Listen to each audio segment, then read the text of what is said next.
Do you feel like in the last year, maybe from missing the playoffs to, I don't want to accuse you of anything, but there are. So you're accusing me? No, I'm pointing something out. There's clips on the internet of you not running back on defense, complaining to the refs. Do you feel like there's like this natural cycle of how people view NBA players when they first start and they're as good as you were? You made first team All NBA your second year, right? You had an iconic sort of performance against the Clippers in the bubble.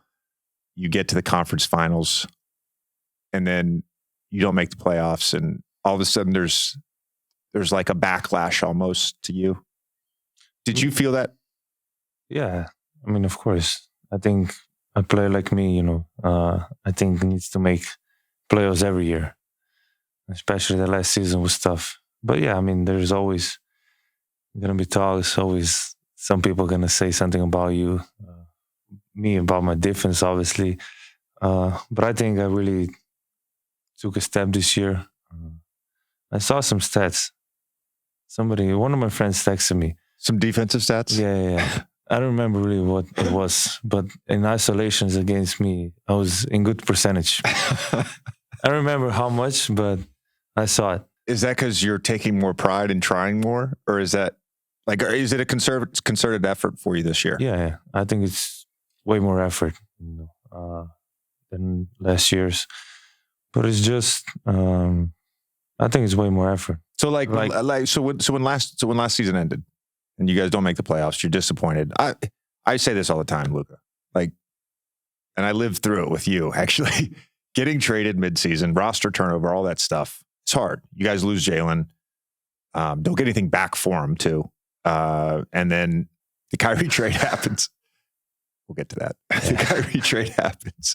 And it's it's tough to build chemistry, and both you guys at times were in and out. You didn't play a ton together at the end of last season. So last season ends. You're aware, it sounds like, of some level of negativity and perception of you. Should be. What was your sort of mindset and approach then for the offseason?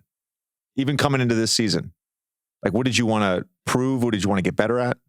After the season, I was looking forward to the national team, honestly, every summer. But coming into this year, I knew we need to make a point. And like I said, we started great. But then some injuries happened. We need to make a playoffs. With that roster, we need to make a playoffs. Obviously, the West is stacked, super stacked. You have everybody playing good. But yeah, I remember that, like I said, the 2022 playoff run, that was fun, man. You want to get back to that? Yeah, that was really fun. It was so competitive and so much fun that I want to go back. Super fun playoffs, man. I said this the other day, and I meant it. And I think I've told him this to his face, so it's not a big deal. Did you have any idea Jalen Brunson would be this good? Yeah. You did? Yeah. Why? I would say one game that really was impressive on that playoff run. We lose the first game against Utah. I don't play the first 2-3 games. I think it was the first two, but... First two, yeah. We can fact check that. Maybe 3. I don't think I played the first one in Utah. Oh, right, because you got the win. Yeah, you stole the win and you got to sit out again. So that second game, if we lost that second game, it would be tough to come back. We 0-2, and then we have 2 in Utah. So that second game, I think he had 45, something like that. It was a tough game, and we needed a win no matter what. And that game was really impressive. I was just on the bench watching, wow, this guy's amazing. But just starting the first we got together, the way he worked out every day, coming back in the afternoon, it was just amazing to play with that guy. I watched him as a competitor, and I was his teammate. I think that was one of the things that stuck out with me was how serious he takes his craft. By the way, this is totally random. So I went to the Knicks game last night. And I'd left early because basically they were playing the Grizzlies. Yeah. And Jalen is phenomenal.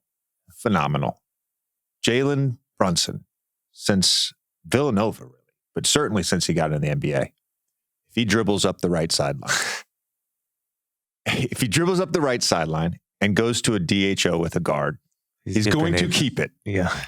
He's going to keep it, right? Every time. Every single time. So the Grizzlies last night, they're playing some 10-day guys, some two-way guys, Yeah, they right? have a lot of injuries. The kid Vince Williams, by the way, is really good, but Yeah. a lot of injuries.